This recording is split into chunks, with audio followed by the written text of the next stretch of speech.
I'm Stephanie Momper.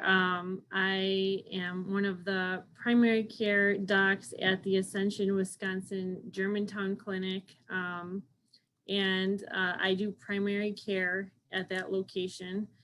I will offer up a disclosure for this topic. I am not a psychiatrist, but I can tell you that in the last probably 10 years, and even more so in the last couple of years, primary care has really had to take on a lot of the treatment for patients who are suffering with mental health issues. There's just a significant gap between the amount of mental health specialists that we have access to and the number of patients, kids and adults, who need that help. And so there's been a really big push and a big effort to educate primary care so that they are comfortable taking on some of this work. I appreciated the invitation to do this talk. Again, I'm not a topic expert on this, but I do think there's significant need that I've seen, especially in the last year. And so I think it's a really important topic to talk about. So with that, we'll get started here. So to start, I throw this slide up here just to show you the relevance of this talk, even before COVID-19 was an issue. And, the census data that are used to put these graphs together, the most recent we have on this sort of data collection is 2018, but this has been a well-known trend over the last 10 to 15 years, even before COVID-19. And, this graph is specifically showing 12 to 17-year-old kids and the data related to them as far as the diagnosis of major depression and need for treatment.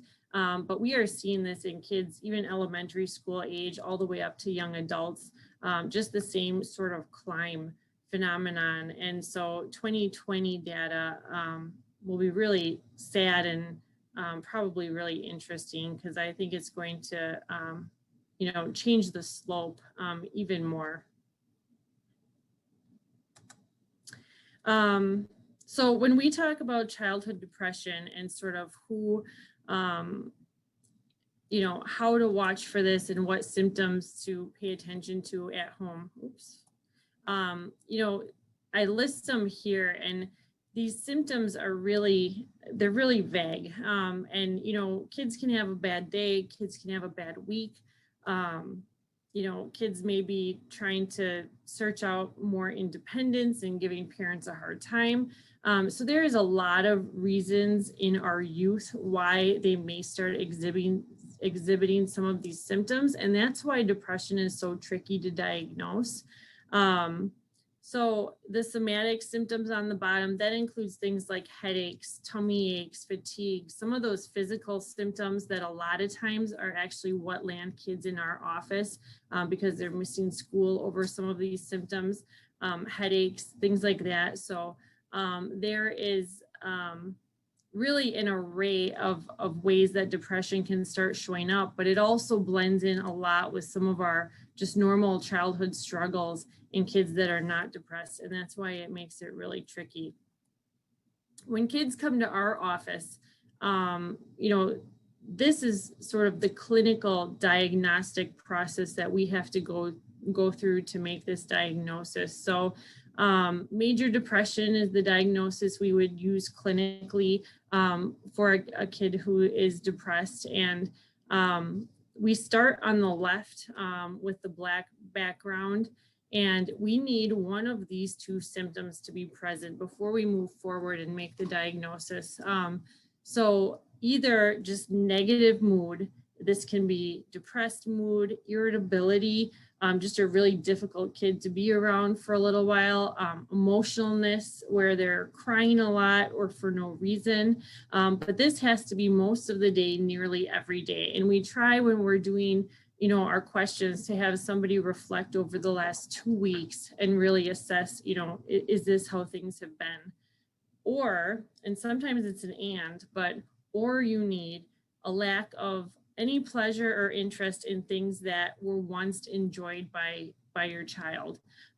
This is usually a pretty significant change from sort of who they were before you started getting worried. So if you have one or the other of these two symptoms, then we sort of move over to the right and start evaluating more of those things that were on the last slide.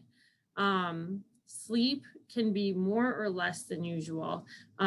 Sometimes it's a coping mechanism. You know, you'd rather sleep than sort of go through what you are mentally going through. And so sleep becomes more than typical when there is an anxiety component kind of playing a part in mood.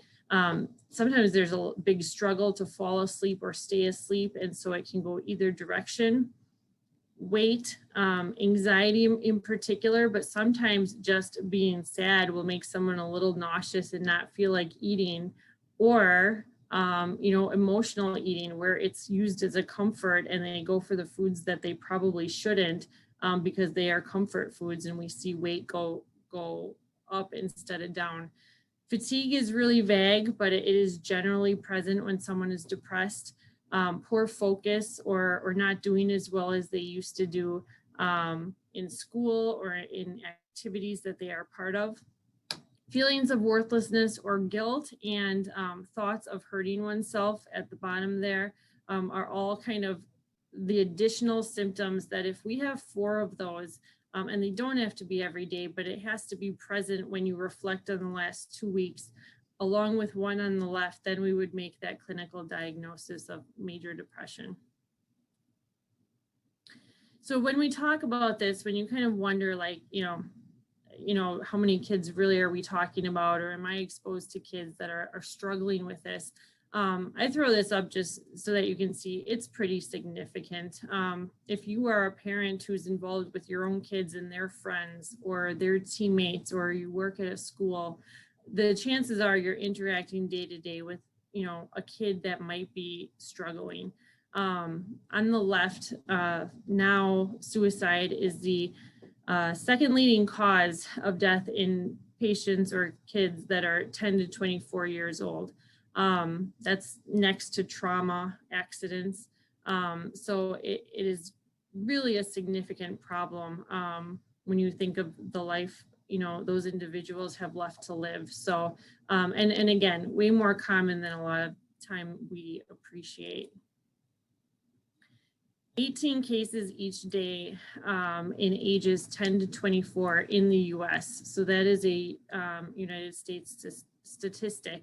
132 cases just overall, but for kids and young adults, 18 per day. When you look on the right, that graph represents 10 to 14-year-old kids who have committed suicide. And you'll just see the slope of the line that, there is a significant upturn about, 14, 15 years ago. And so we are seeing a lot more of this, which is problematic. And on the right, the 10 to 24-year-olds, again, that's just representing the slope up through 2018. We don't have the last couple of years. So it is a significant problem. It is a worsening problem. And again, resources are sort of thinning out for patients and kids and adults who are trying to deal with this. So who is at risk for suicide? Girls are going to, think about and attempt suicide twice as often as boys are. But boys who do attempt suicide will die by suicide 4 times as often as girls will. This is just by virtue of the means that they are attempting with. Boys just usually try more lethal means and therefore are more successful. This is a little bit new data on the right. So for 2019, it was just high schoolers, a survey that had been done nationally. And, results of that show that 1/5 of high schoolers note that they seriously considered suicide at some point during their high school career. And 16% of the kids actually made a plan 9% actually attempted, and 3% ultimately needed treatment following their attempt. So the goal is really at that 19% to get, to notice, to identify those kids and really try to keep them from moving through the other steps, and to try to, turn them in a different direction. Here are some other risk factors, and you can sort of read through the circle and see everything that's listed, but there are a couple of things I want to point out. One is, medical diagnoses and medical conditions definitely are an independent risk factor for suicide, more so than even just, the mental health diagnoses of major depression, because when we make that diagnosis, that child is probably going to be more likely than somebody who's not depressed to commit suicide. But the other things to just be aware of is, chronic medical conditions like type 1 diabetes or a disability of some sort. Those can be really difficult for a kid to deal with, and can be, really heavy for them when they think through that that's going to be theirs for the rest of their life. So, kids that hold some sort of a medical diagnosis are at increased risk.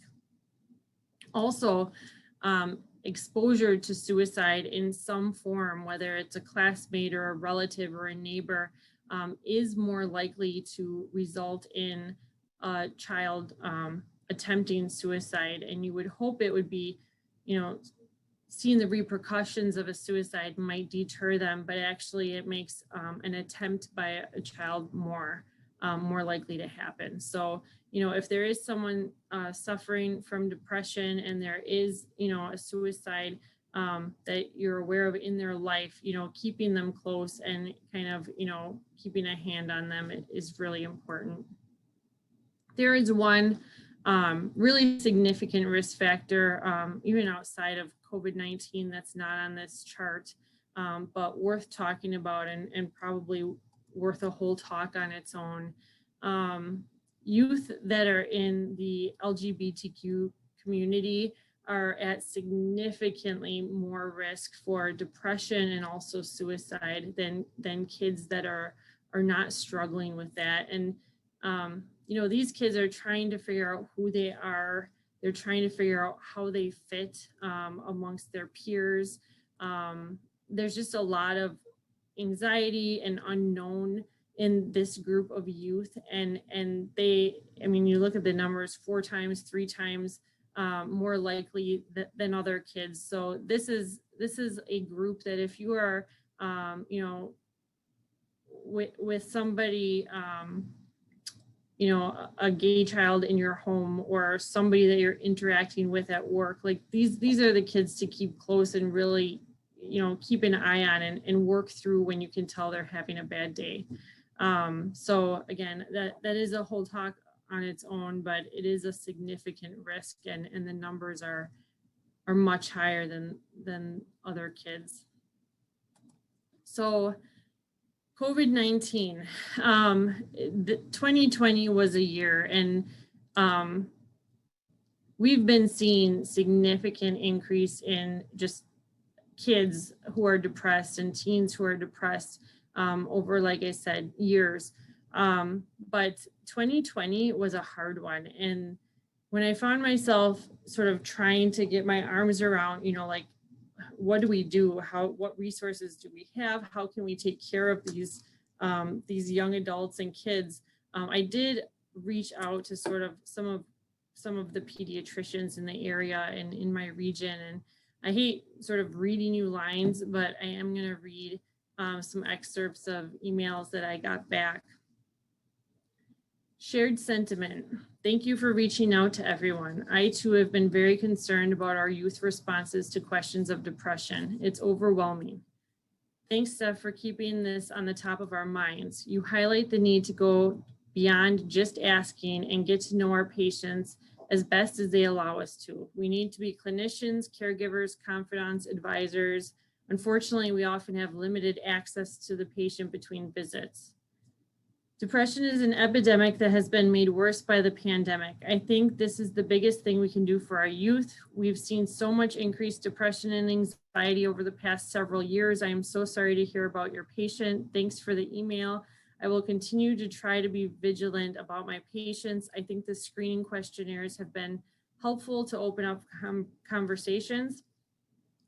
I am sure I'm not alone discussing very abnormal depression screens with so many teenagers. I have even encountered a suicidal 9-year-old.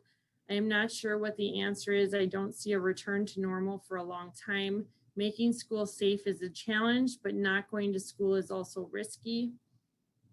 Has been really difficult working through some of the questionnaires with kids that feel hopeless. They often don't recognize that what they are feeling is depression. So, we did sort of come together and again, shared some resources and shared some continuing medical education and really tried to optimize our skills in the primary care realm. But there is a lot of volume as far as when you're talking about kids who are struggling. And again, 2020 was significantly worse than we have seen before. So why is COVID-19 so impactful in this way? And I think the best way to think about it is that it's really influenced, sort of all areas of our lives. Kids that struggle in school or are maybe picked on at school, they come home and they have a safe place and they can be themselves and it's, low stress. But with COVID, a lot of things changed at home that sometimes has altered that.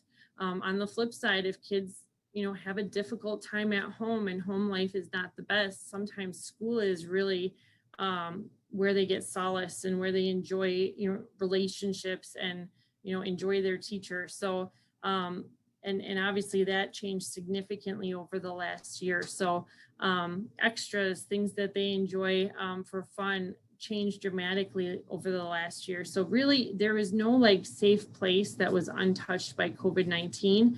And sometimes, especially younger kids, don't have a break from that and don't have a place to sort of relax and recharge. So when we talk about home, and I know I said a couple of times, kids are not alone in how they're struggling with COVID-19, and adults very similar. And in my office, what I've seen is very similar. But when adults are struggling in relationships within the house, or financially, or struggling themselves with depression and changing their interactions with their kids because of it, all of that is felt by sort of the kids and the teens that are in our household, and can be really stressful. Homeschooling, when as a parent, we try to wrap our arms around, and encourage when somebody is having a struggle at school, being the teacher and being the one frustrated when things are hard and difficult, it really impacts the parent-child relationship, and a lot of times results in, kids feeling like a failure when things are not going well. I don't know how your homes looked when, last spring, but we had learning stations and, teaching stations and all kind of these corners of the house that it was chaotic sometimes, just the space. And chaos is not relaxing, and it does cause stress. And so, clutter and just limited space kind of adds to that just agitated feeling that is not helpful. And then isolation, especially for our younger kids, not getting those peer interactions all the time. There are kids that probably would never have stayed home on their own for, another couple of years. And, we just, we look at these families in clinic and, parents have to work and kids are home and maybe grandma can't come till noon. And so the whole morning, 8, 9-year-olds are home by themselves, alone.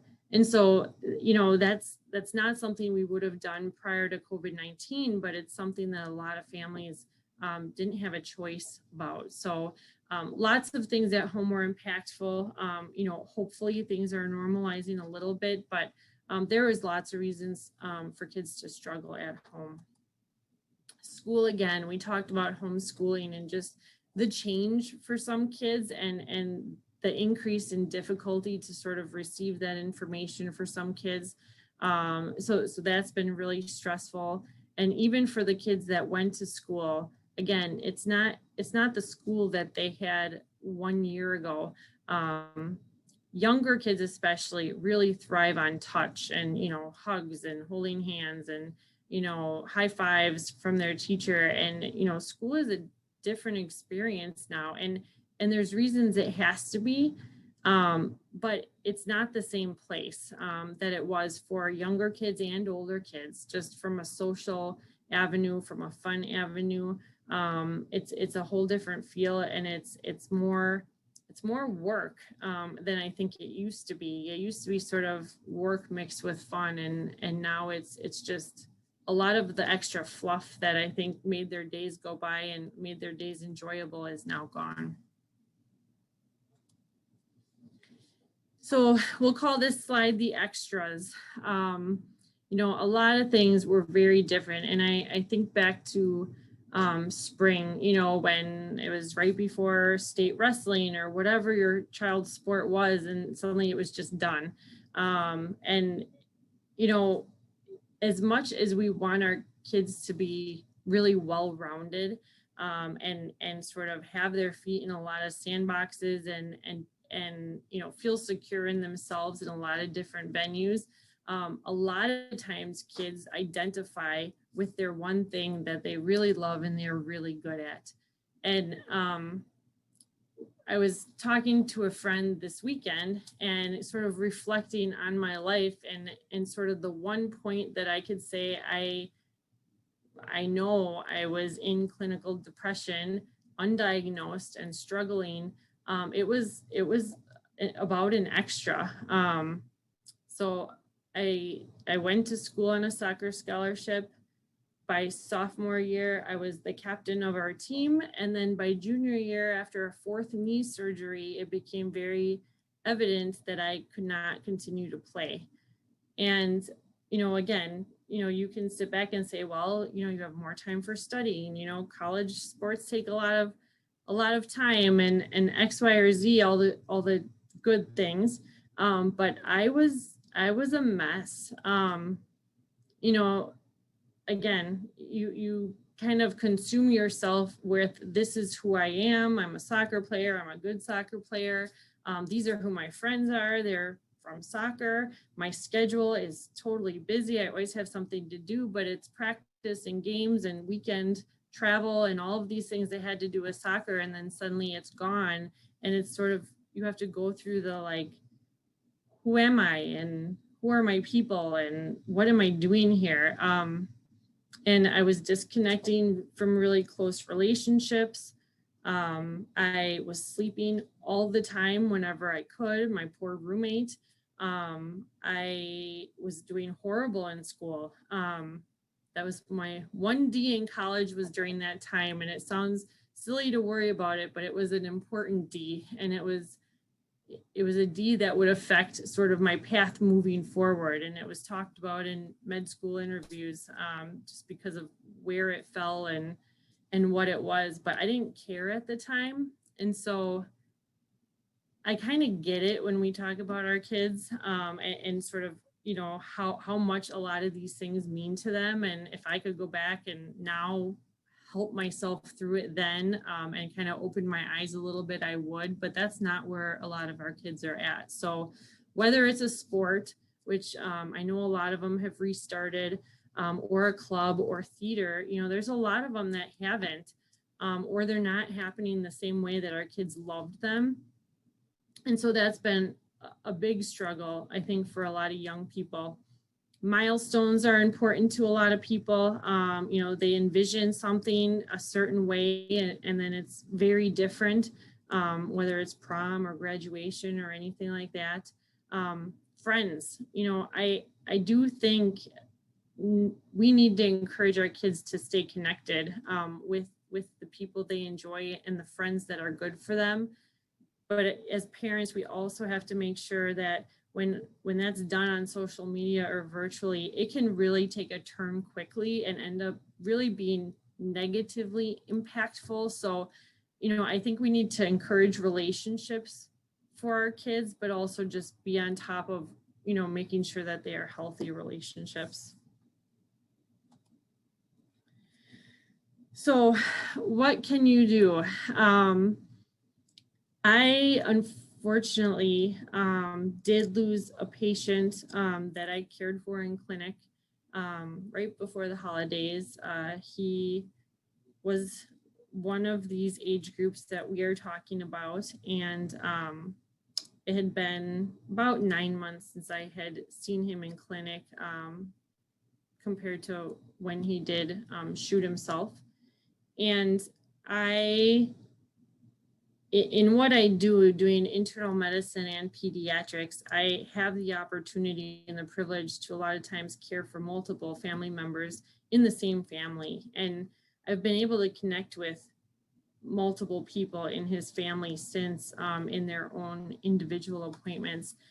And what is really, really difficult to deal with is the fact that sort of all of them that I've talked to kind of said, well, I kind of thought this might happen, or, we had a feeling, or, well, he said this one time. And that's a really hard thing to be left with when you sort of, get these red flags, but aren't really sure if they mean anything and don't really know what to do with them and are a little worried about approaching them.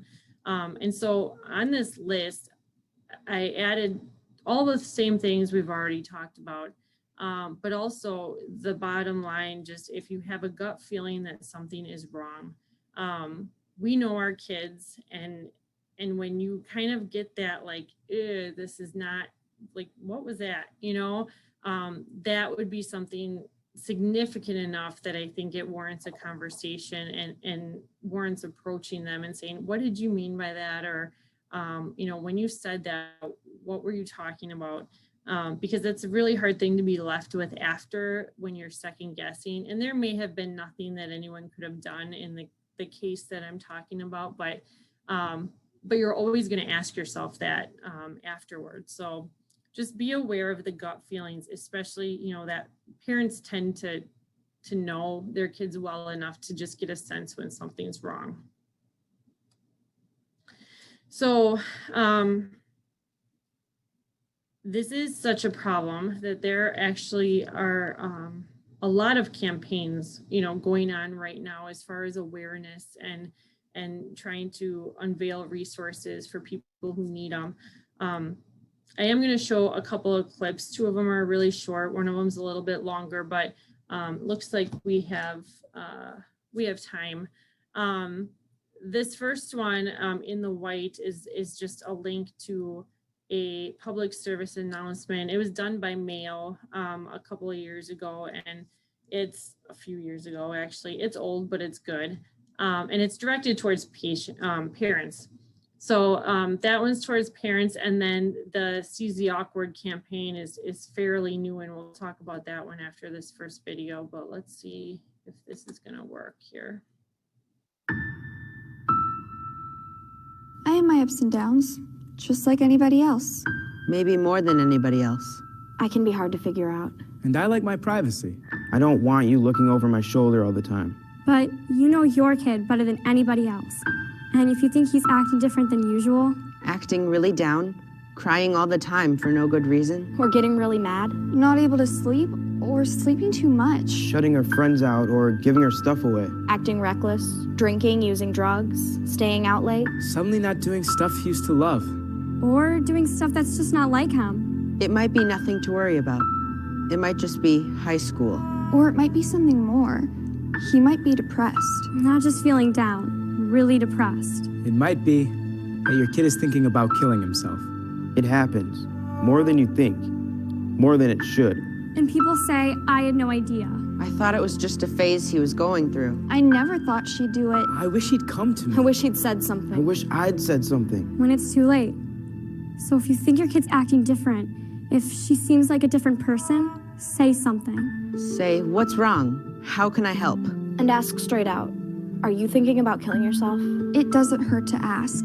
In fact, it helps. When people are thinking about killing themselves, they want somebody to ask. They want somebody to care. Maybe you're afraid you'll make it worse if you ask. Like, you'll put the idea in their head. Believe me, it doesn't work that way. It doesn't hurt to ask. In fact, the best way to keep a teenager from killing herself is to ask, are you thinking about killing yourself? And what if they say yes? Or maybe. Or sometimes, Well, here's what you don't say. That's crazy. Don't be such a drama you're queen. making too much of this. That boy's not worth killing Yourself. over. That's not going to solve anything. You're just trying to get attention. You're not going to kill yourself. What you do say is, I'm sorry you're feeling so bad. How can I help? We'll get through this together. Let's keep you safe. A lot of people think about killing themselves, adults and kids. most of them never try it, but some of them do. So if your kid says, I'd be better off dead. I can't live with this. I'm gonna kill myself, Take her seriously. Find someone she can talk to about it. Someone who knows how to help. Sometimes kids want to kill themselves because something happened. A breakup, a failure. But sometimes it goes deeper, and it's not going to go away by itself. Get some help. Talk to your doctor. Or a counselor at school. Or your minister. but don't just let it drop. And make sure that your kid always has someone to turn to. Someone he trusts. Make a list together, right then. 3, 4, 5 names. Put a suicide hotline number on there too. Have him keep that list in his wallet, so he always knows where to turn. Make sure your home is safe. If you have pills she could use to hurt herself, lock them up. If you have a gun, don't just lock it up. Get it out of the house. The bullets, too. And one more thing. If you think your kid might be about to hurt himself, don't leave him alone. Take him to the emergency room. Call 911 if you have to. We all have our ups and downs, but sometimes it's more than that. If you think something's wrong, the only way to find out is to ask. Ask straight out. Are you thinking about killing yourself? Don't wait until you're sure. Trust your gut. Because it never hurts to ask. And it can make a big difference. All the difference. In your kid's life.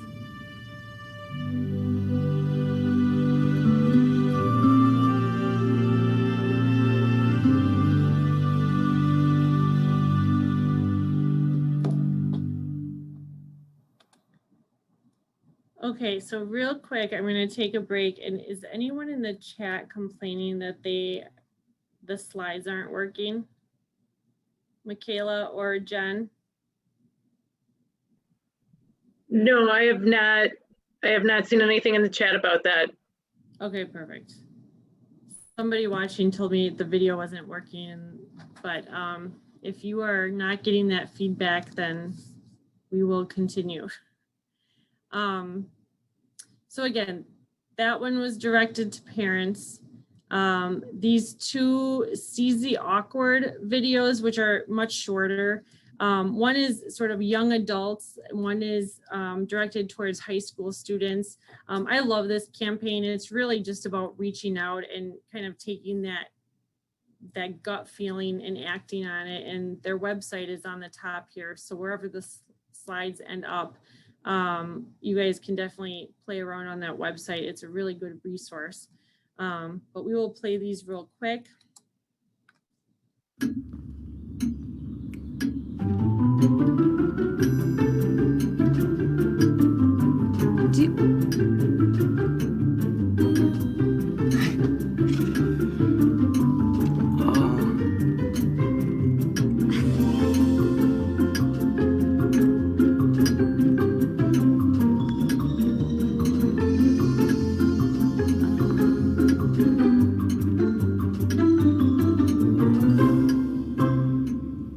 Listen, you're my friend. I noticed you haven't really been yourself recently.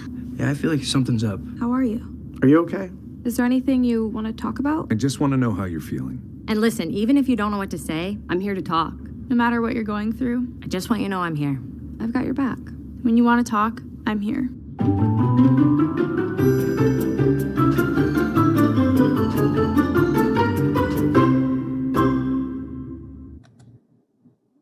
All right, and finally, this is the high school one.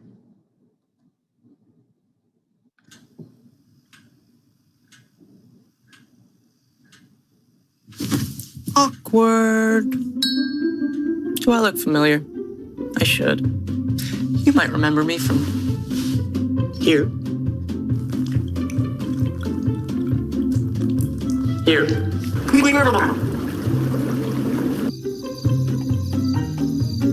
Or maybe even here. You try to avoid me, then there I am again.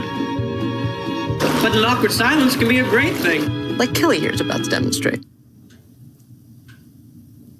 Hey, you haven't really been yourself lately. Are you okay? An awkward silence can actually be a perfect moment to reach out to a friend and ask if they're okay if they seem down. Starting the conversation now could stop something much worse from happening later on.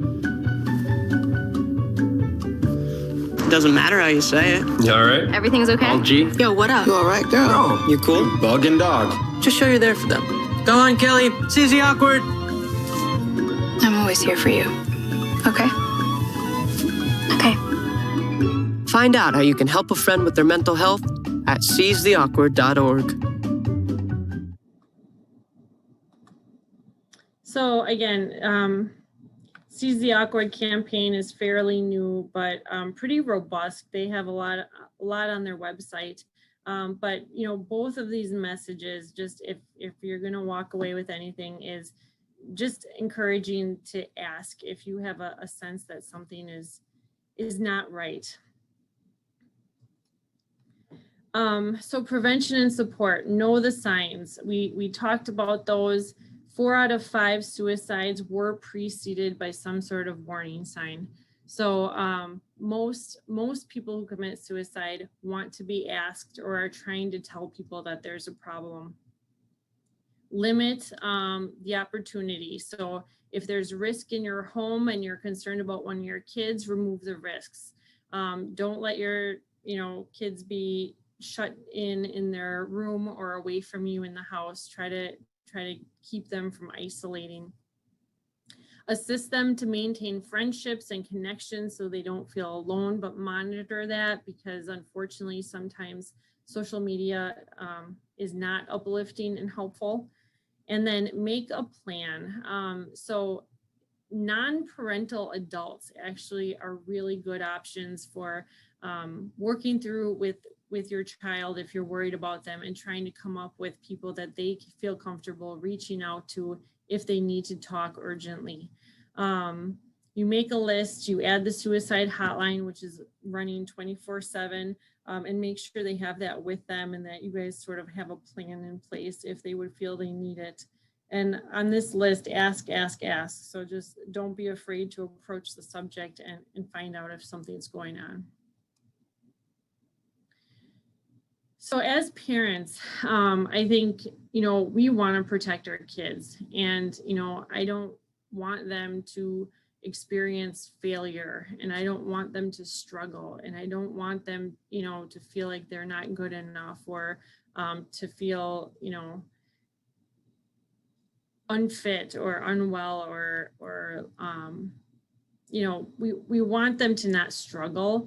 And the problem with that, and the problem with sort of keeping them shielded from all of those feelings and all of those events, is that eventually in life, something's going to happen, some sort of negative impact on what they planned or what they wanted to do.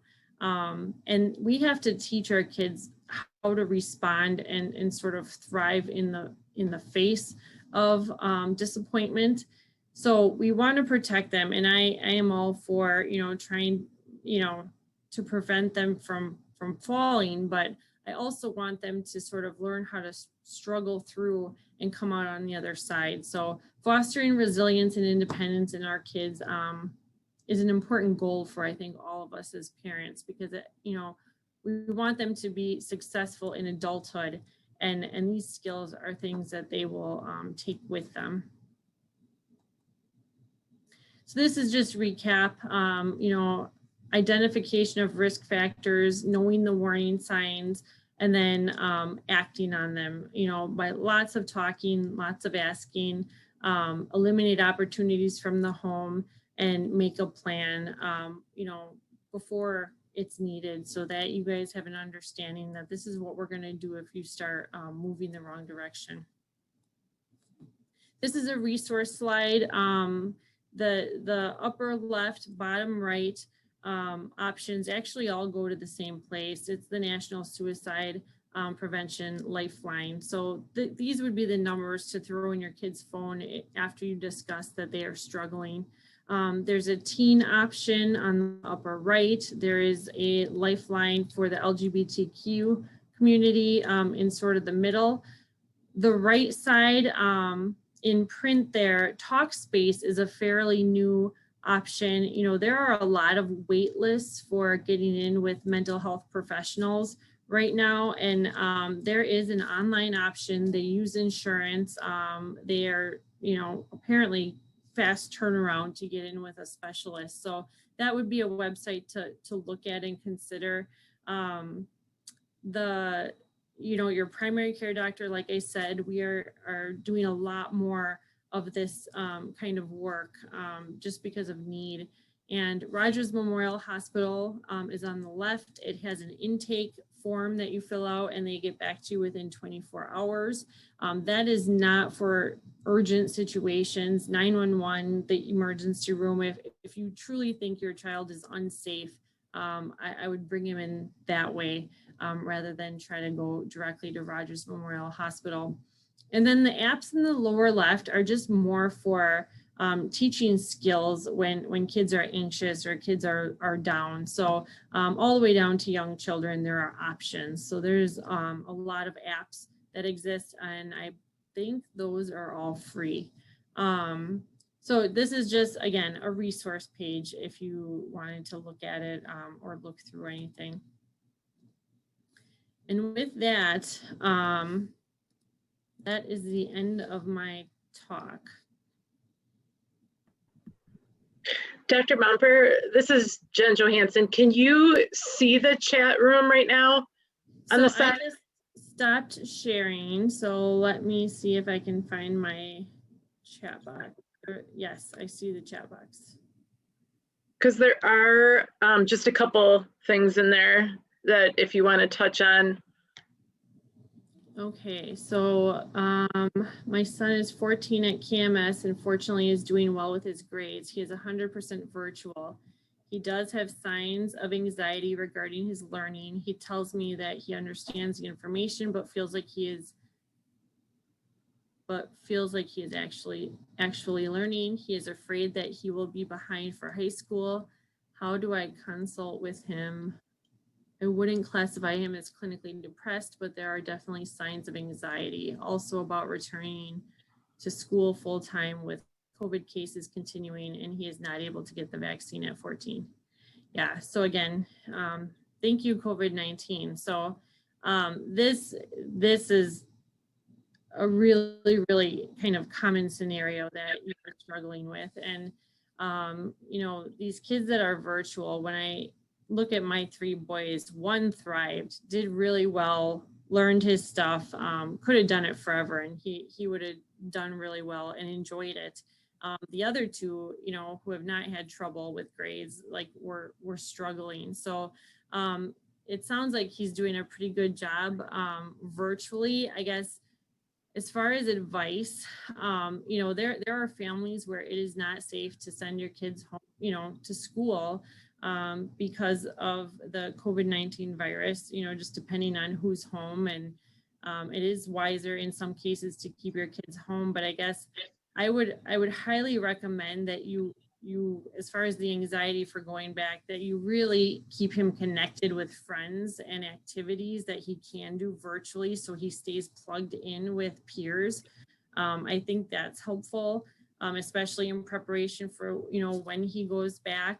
And as far as learning, I think the middle school, and I'm sure we all have different experiences, but I think the middle school has done a pretty good job with accessibility from teachers, you know, when we do need help or when he just needs to kind of run the list and he, you know, he feels confident, but just wants to make sure he is on with the kids that are in person, because there is that, this is kind of a dynamic, you know, you assume that they're doing the same thing, but you know, they're sort of doing different curriculum in some cases. And so, you know, a perfectionist, like he may be, you know, wants to make sure he's not missing anything. So kind of being connected with the teacher, I think would be a good idea.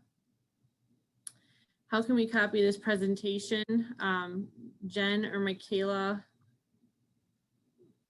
it'll be posted somewhere, or? Yes, we're figuring out where to post it, but what I think I might do right now is give my school email and just, and if any of you that are on this presentation right now would like a copy of the presentation, just go ahead and send me a quick email that just states that you would like it.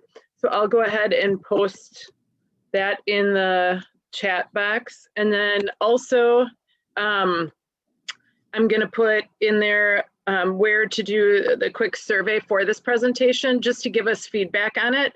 And so I'll put that in the chat room too for everyone. Okay, I am just going back to Connie.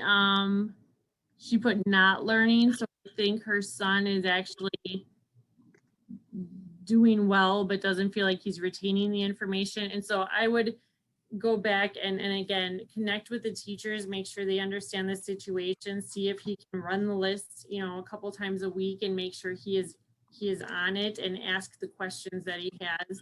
And again, yeah, I mean, Kennedy's done pretty well. It's hard though. And he's going to feel like he's sort of missing out and not retaining things just because it's a different format. And again, super common issue, but I would really utilize the school. Important and excellent information.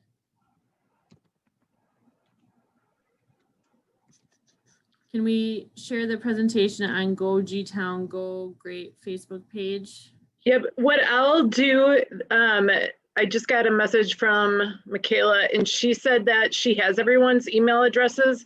So she'll be able to send out this presentation to everyone. So I won't have to get messages back. We'll just go ahead and do that. Right, Michaela, I see you now on the presentation. Yeah, so I have everyone's emails and I'll go ahead and if Dr. Momper can send me the latest version of her slides, which I might already have, I will send those out tomorrow, hopefully alongside the recording. And then we will also post the recording probably via YouTube, but we'll share it on our Facebook page. So if you go and like Germantown Youth Futures on Facebook, you'll see when we post that. And then that, I know some of the school board members are part of that Facebook group, Go G-Town, Go Great. And they've been sharing some of those things in there, but you would be welcome to share a post in there as well. And then we'll also share your post from Germantown Youth Future site to the Germantown High School Facebook page as well. Sounds great. And just a quick plug, you know, we really as pediatricians are not, you know, pill pushers by any stretch, but, you know, when you're talking about major depression, when you're talking about anxiety, which it sounds like, you know, is definitely present in the example that we were talking about in the chat. You know, there's multiple different options for treatment. And so, you know, don't stay away from care because you're worried about the medicine piece and you guys, you know, you may not be interested in that. But I will say, you know, the goal of medicine and what I always tell my families and adults and kids and everybody that we're trying to help is really what all we want to do is make you feel like yourself. So, you know, when you know, both adults and kids are in that place where it's time to reach out for help, you know, they don't like necessarily how they feel and they don't feel like they did, you know, 6 months ago, 8 months ago. So we are certainly not trying to give like numbing medicine or happy pills or anything like that. It's really trying to just let go of some of the extra stuff that's going on so that they can be themselves and feel like themselves and get back to normal. So I'm not, you know, pushing meds, but I just want to make sure everyone knows there's, first of all, lots of other options for help. And second of all, you know, the meds are often like, they complement everything else really well. All right. Anything else? I think that might be it, unless anyone puts something into the chat.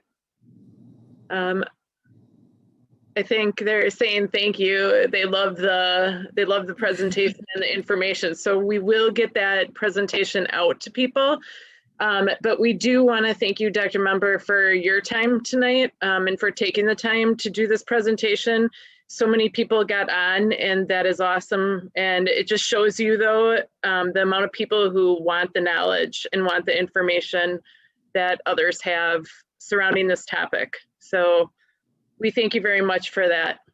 No, and thank you for the ask. I think it's definitely relevant, and I appreciate that you guys are trying to put this together as a resource for everyone. So thank you for that, and thanks for attending. And yeah, I appreciate the opportunity. Thank you all. All right, thank you. Thank you.